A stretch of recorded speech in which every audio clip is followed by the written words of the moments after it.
Hola y bienvenidos al lunes de reacción, claro que sí, y el día de hoy vamos a reaccionar a ¿son malas? Bueno, eso es lo que dice el título del video, ¿son malas las bebidas energéticas? Esto dice la ciencia. A ver, respondiendo a la pregunta, creo que sinceramente, pensándolo bien, no son malas. Digo, si se la toman para los... Bueno, Monster no precisamente está hecho para los deportistas, pero...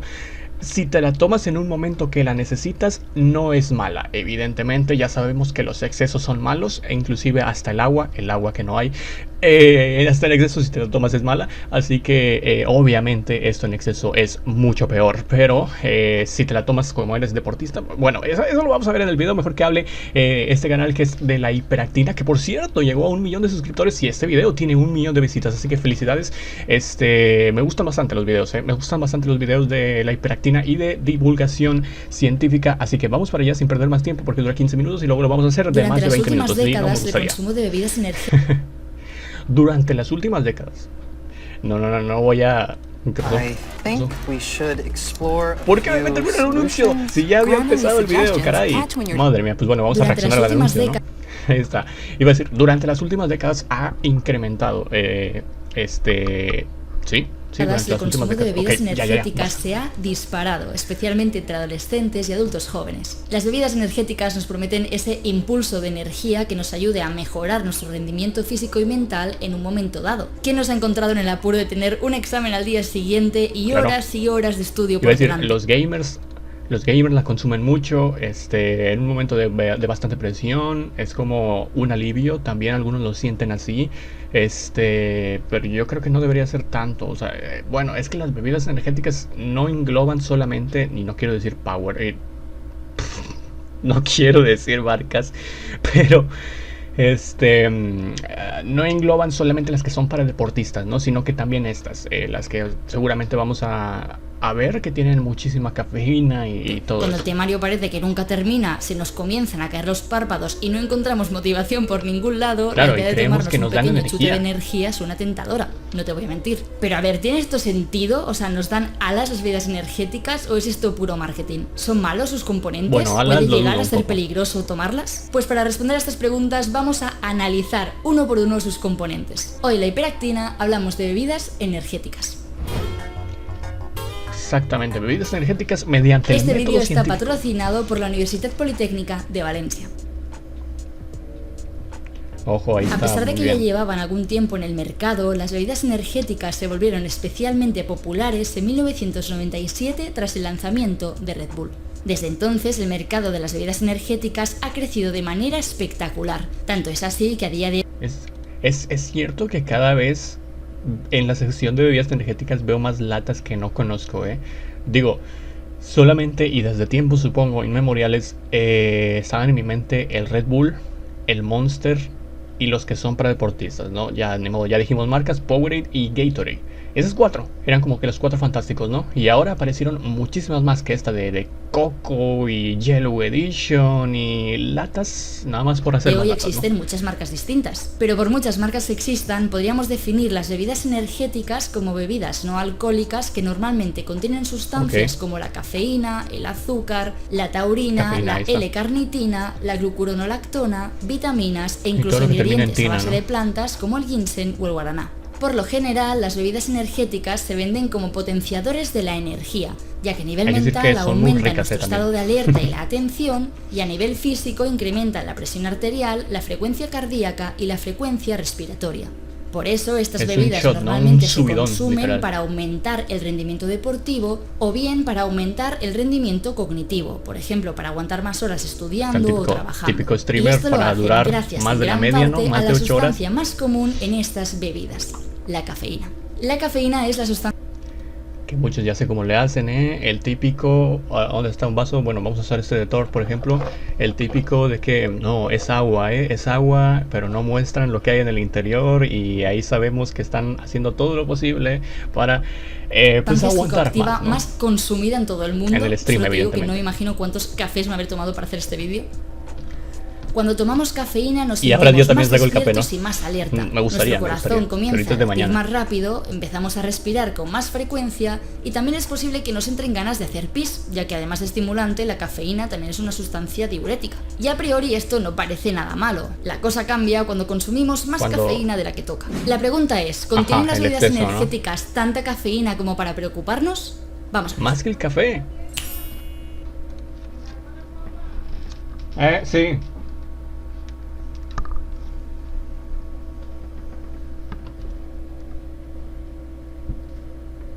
La magia de la postproducción. Estas son dos de las bebidas energéticas más populares en España, Red Bull y Monster. Ambas bebidas, tal y como se muestra en su etiquetado, contienen 32 miligramos de cafeína por cada 100 mililitros. El Red Bull es una lata de 250 mililitros, lo que significa que en total contiene 80 miligramos de cafeína.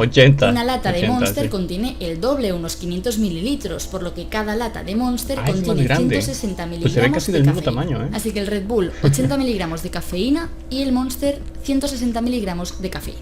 Ahora bien, ¿esto es mucha o poca cafeína? Pues depende de cuál es el límite de cafeína que deberíamos consumir. Actualmente, la dosis segura de cafeína que no supondría un riesgo para una persona adulta sería de unos 400 miligramos al día, lo que equivale a unas 4 o 5 tazas de café. O dicho de forma más precisa, la dosis segura de cafeína sería de 5,7 miligramos por kilo de peso al día. ¿Cómo puedo saber a partir de esto cuál es mi dosis segura de cafeína? Pues por ejemplo, si yo peso 60 kilos, sería multiplicar 5,7 por 60, 342 miligramos de cafeína al día. Traducido a bebidas energéticas, esto significa que no... Vamos a hacerlo de nosotros, vamos a hacer la conversión nosotros. ¿Cómo era? 5.7, calculadora, ¿dónde estás, amiguita? La siempre fiel calculadora, ¿no? Vieja, confiable en exámenes y en momentos que necesitas sacar una cuenta rápido. La de la computadora, como vemos, no es tan rápida que digamos, pero aquí está. Yo peso, 10 kilos más, ¿no? 71 por ahí. 5.7 por 70. Vamos a generalizarlo, 70, porque seguramente también puede haber alguien ahí que pese 70 escuchando esto.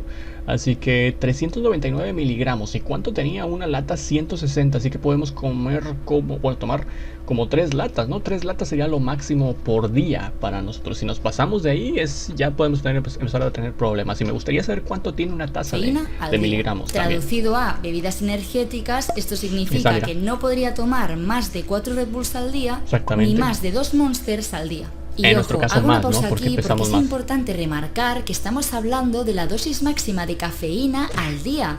O sea, de cuánta cafeína me puedo tomar a lo largo de un día entero. Si hablamos de cuánta cafeína nos podemos tomar de golpe, los 5,7 miligramos bajan a 3 miligramos por kilo de peso, o sea, a la mitad. Por tanto, no podría tomarme más de 2 Red Bulls ni más de un Monster de golpe. Y vale, eso queda claro, pero ¿qué pasaría si superase esos límites de cafeína? Pues si consumes cafeína en exceso, para empezar es posible que te deshidrates, ya que tanta cafeína puede hacerte orinar en exceso. Pueden aparecer además trastornos del sueño como el insomnio que te impidan dormir bien y descansar. Y también es probable que te sientas irritable, nervioso y ansioso.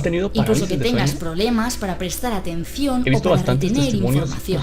Y esto es solo el comienzo. Cuando consumimos bebidas energéticas en exceso, el sistema de nuestro cuerpo que se ve especialmente afectado es el sistema cardiovascular. Por ejemplo, el exceso de bebidas energéticas puede elevar peligrosamente la presión arterial, lo cual aumenta el riesgo de sufrir un infarto cardíaco o un infarto cerebral, también conocido como ictus. Además, el exceso de estas bebidas puede provocar lo que se conoce como una prolongación del intervalo QT, o en otras palabras, que nuestro corazón comience a latir de manera anómala, dando lugar a arritmias que pueden ser letales. Por esta razón, las personas que tienen delicado el corazón tienen que tener más cuidado a la hora de tomar estas bebidas. ¿Y qué hay de los adolescentes y los niños? ¿Es que nadie piensa en los niños? ¿Es que nadie va a pensar en los niños?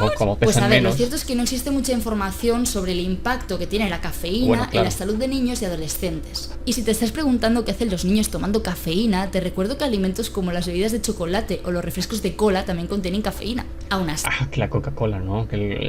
A ver, en esta situación mundial de agua, que sería genial que por favor dejáramos todos, nos pusiéramos de acuerdo y dejáramos la coca.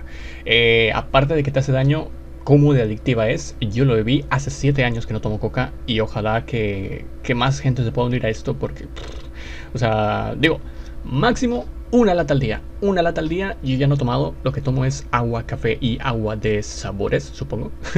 Pero, de verdad, o sea, si pueden hacer un esfuerzo por dejarla. Sí, según los pocos 100%. Estudios que existen sobre los efectos de la cafeína en la ansiedad y el comportamiento de niños y adolescentes, la dosis de cafeína recomendada sería de hasta 3 miligramos por kilo de peso al día. Y esto no significa que, por ejemplo, para un adolescente de 40 kilos, el límite serían unos 120 miligramos de cafeína al día. Ni una es decir, una lata y media de Red Bull y menos de una lata de Monster. Sí. De todos modos, las bebidas... Ahí está, una lata al día máximo. Bebidas energéticas no están recomendadas. A ver, bueno, ni en obviamente niños, si eres niño y estás viendo esto y si eres embarazada, ya que el no exceso tomes de esto, cafeína podría dar lugar a un peso reducido del feto al nacer. Y vale, Mira, la cafeína en exceso puede ser perjudicial, eso nos queda claro, pero ¿qué me dices de los beneficios? ¿A quién no le ayuda ese café por la mañana antes de entrar a trabajar? Si Pues es un shot, me imagino que debe ser como el alcohol, ¿no? La cafeína incrementa nuestro rendimiento mental, que si tomas un poquito, la fatiga hasta y mejora la benéfico. memoria, lo cual viene genial para cosas como estudiar, trabajar o ver una película hasta el final sin dormirte. Soy ese tipo de persona. Lo siento. Además, cuando se toma antes de hacer deporte, la cafeína mejora el rendimiento y la resistencia durante el ejercicio prolongado. Así que en ese sentido, claro, pues bien por las bebidas energéticas. Ahora bien, no podemos juzgar estas bebidas como si la cafeína fuera el único ingrediente, porque como bien sabrás, estas bebidas pueden contener grandes cantidades de azúcar. Como la coca. Todos hemos oído alguna vez que hay que limitar la ingesta de los azúcares libres en nuestra dieta. A día de hoy, la Organización Mundial de la Salud recomienda que los azúcares libres no superen el 10% de la energía total de nuestra dieta. Incluso recomiendan, a ser posible, no superar el 5%. Esto es así porque los azúcares se relacionan con problemas de salud como la caries dental, el sobrepeso o la diabetes tipo 2. Y por eso hay tanta diabetes ahora hoy en día. Es que literalmente todo tiene azúcar. O sea, todo producto, toda comida dulce, toda tiene azúcar.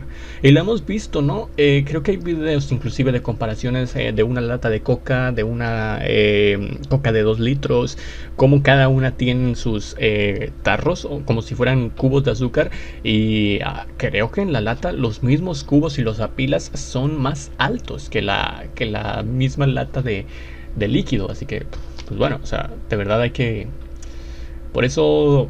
¿Qué team son? Salado. Team salado, es que la sal también es mala. O sea, te digo, todo en exceso es malo, pero team salado, team dulce, es difícil una decidir. idea, la cantidad habitual de azúcares que contienen las bebidas energéticas es de 11 gramos de azúcar por cada 100 mililitros. 11.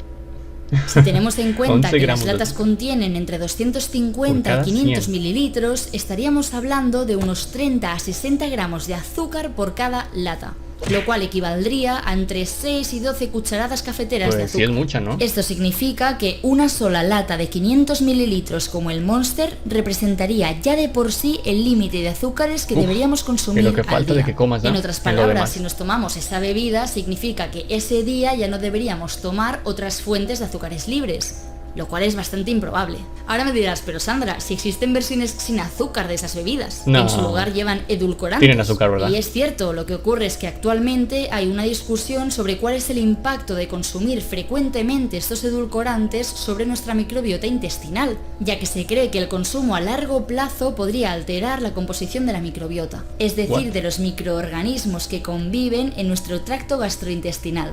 Pero bueno, como te digo, este es un tema que todavía necesita más investigación, y hasta entonces es cierto que consumir versiones sin azúcar de estas bebidas es una buena alternativa para consumir menos azúcares. Al final es cierto que el azúcar en forma de glucosa es la fuente principal de energía de nuestras células, y el objetivo de estas bebidas al final es darnos energía, pero me temo que en Por eso digo que ahora sí, cuando estás literalmente en la B, que estás así de que ya te estás durmiendo, que ya no puedes más, en ese momento...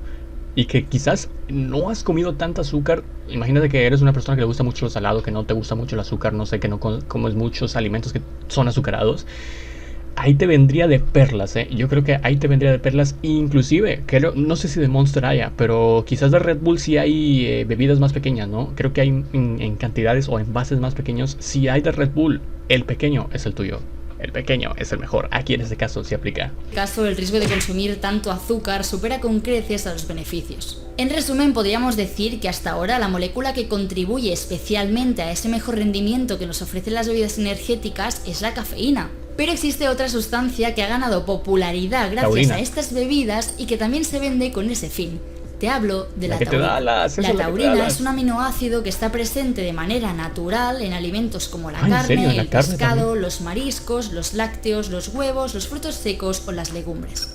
En nuestro cuerpo, la taurina hace muchísimas funciones. Entre otras, es esencial para regular el funcionamiento de nuestro corazón, de los músculos esqueléticos, de la retina y del sistema nervioso central. Pues es importante, y en las bebidas energéticas, la taurina se encuentra en concentraciones mucho mayores de las que podemos adquirir a través de la dieta.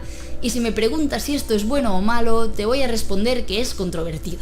Por ejemplo, en cuanto a los peligros, actualmente se sabe que la taurina participa en el desarrollo del sistema nervioso, y este es el motivo por el que existe una preocupación sobre el impacto que podría tener la taurina en el cerebro de adolescentes y adultos jóvenes. Sin embargo, a pesar de esto, a día de hoy no hay estudios que demuestren que el consumo de taurina a través de las bebidas energéticas suponga un riesgo para la salud. Así que en ese sentido, pues bien. Vale, ¿y qué hay en cuanto a beneficios? ¿Mejora la taurina el rendimiento físico y mental? Pues parece ser que la evidencia que ofrecen los estudios que se han hecho tanto en humanos como en animales no han demostrado que la taurina contribuya a un mejor rendimiento mental o físico. Es la pura Así energía que a día que te da de hoy toda esta estas combinación afirmaciones sobre la taurina me temo que son más marketing que otra cosa. ¿Y qué ocurre con el resto de cosas que llevan las bebidas energéticas? Con la glucuronolactona, la L-carnitina o el ginseng, ¿son también marketing o tienen alguna función? Pues por ejemplo, la glucuronolactona se añade a las bebidas para aumentar la atención y mejorar el rendimiento deportivo, pero lo cierto es que no hay evidencia científica que respalde estos beneficios, también. Al igual que ocurría con la taurina. Algo parecido ocurre con la L-carnitina. Como es una sustancia que se encuentra de forma muy abundante en nuestro tejido muscular, se añade a las bebidas energéticas para ayudar a promover la función muscular y el rendimiento físico. Sin embargo, los estudios que se han realizado para demostrar los beneficios de la L-carnitina se han hecho utilizando suplementos de L-carnitina y no estudiando la L-carnitina como ingrediente de una bebida energética que contiene muchas más sustancias. Así que nuevamente me temo que no hay evidencia que demuestre que la L-carnitina de las bebidas energéticas contribuya a la mejora del rendimiento físico o cognitivo. ¿Y qué hay de las vitaminas que contienen las bebidas energéticas? Hasta donde sabemos, las vitaminas son algo bueno para el organismo, ¿no? Pues a ver, las bebidas energéticas contienen concretamente vitaminas del grupo B, como la vitamina B6 o la niacina, que es la vitamina B3. Y sí, es cierto que estas vitaminas contribuyen al rendimiento energético y mental y reducen el cansancio y la fatiga. Además, algo bueno que tienen las vitaminas B es que si tomamos más de las que necesitamos, estas se eliminan a través de la orina. Por eso, el riesgo de sufrir una hipervitaminosis o intoxicación por vitaminas, a no ser que tomásemos altas cantidades de bebidas energéticas, es bastante improbable, al menos con las cantidades que vienen en las bebidas más comunes. Así que en este sentido, chill. Sin embargo, no podemos estar tan tranquilos con los ingredientes a base de plantas que contienen las bebidas energéticas, como el ginseng y el guaraná. Estos se utilizan por sus conocidos efectos estimulantes sobre el sistema nervioso y sobre el rendimiento físico. Y ojo, esto es así porque estas plantas son lo que se conoce como ingredientes activos. Es decir, producen un efecto biológico en nuestro organismo, como ocurre con la cafeína o con los medicamentos. Sin embargo, a pesar de ese efecto biológico, la verdad es que hay muy poca información sobre el contenido de estas plantas en las bebidas energéticas, lo cual es un problema porque al ser ingredientes activos podrían causar efectos secundarios e incluso interaccionar con algunos medicamentos. Por ejemplo, sin ir más lejos, el ginseng está contraindicado para personas con arritmias, hipertensión, ansiedad o nerviosismo. Y el guaraná es una planta que contiene cafeína ya de por sí, la cual podría sumarse al efecto de la cafeína que lleva la bebida. Vamos, que es súper importante estudiar mejor cuál es el efecto de este tipo de ingredientes en las bebidas energéticas, ya que como te digo, a día de hoy hay poca información. Y llegados ya a este punto no podía hacer un vídeo de las bebidas energéticas obviando que muchas personas consumen estas bebidas mezclándolas con alcohol. Y vamos a hacerlo ahora. Si es tu caso, quédate porque esto te interesa. Mezclar bebidas energéticas con alcohol es arriesgado, ya que estas bebidas podrían enmascarar los efectos del alcohol, lo cual puede hacer que la persona no sea consciente de su nivel real de borrachera. Al mezclarlos con con los ingredientes, que todos mostró los ingredientes que tienen las bebidas energéticas, se disminuye un poquito el efecto del alcohol, tomas y dices, nah, no está fuerte, otro no está fuerte, pero en realidad sí te está afectando, amigo, y tú no te estás dando cuenta. Mezclar un estimulante como la cafeína con un depresor como el alcohol, estamos enviando mensajes contradictorios al sistema nervioso que podrían hacernos alcanzar niveles de alcohol peligrosos, con lo que es importante tener cuidado. En resumen, las bebidas energéticas son un tipo de bebida que pueden tener un efecto positivo sobre el rendimiento físico y mental, en gran parte gracias a la cafeína que contienen. Sin embargo, no solo hemos visto que exceder las cantidades recomendadas de estas bebidas puede ser peligroso, sobre todo por la cafeína y el azúcar que contienen, sino que más allá de la cafeína, muchas sustancias carecen de evidencia científica que respalde que mejoren el rendimiento físico y mental, como ocurre con la taurina, la glucuronolactona o la L-carnitina. Como todo vídeo sobre un tema relativamente nuevo, ¿adivinad qué voy a decir? Sí, hace falta más investigación. Hace falta investigación especialmente sobre cuáles son los efectos a largo plazo de consumir estas bebidas, especialmente en niños y adolescentes. Si te ha gustado este contenido y este vídeo, es un buen momento para recordarte que si quieres más contenido sobre el cuerpo humano y aprender un montón de cosas sobre biomedicina, puedes suscribirte a este canal. La promoción que iba a hacer yo, pero al final... Ahí está, precisamente por si quieren ver más videos o por si queremos reaccionar, ¿no? Si este video tiene apoyo, también reaccionaremos a más videos de la hiperactina en este lunes de reacción. Que evidentemente, en conclusión, amigos, buen video, exactamente, buen video. Ahí está, vamos a dejar su buen like. En conclusión, no más de una lata, por favor, de lo que sea.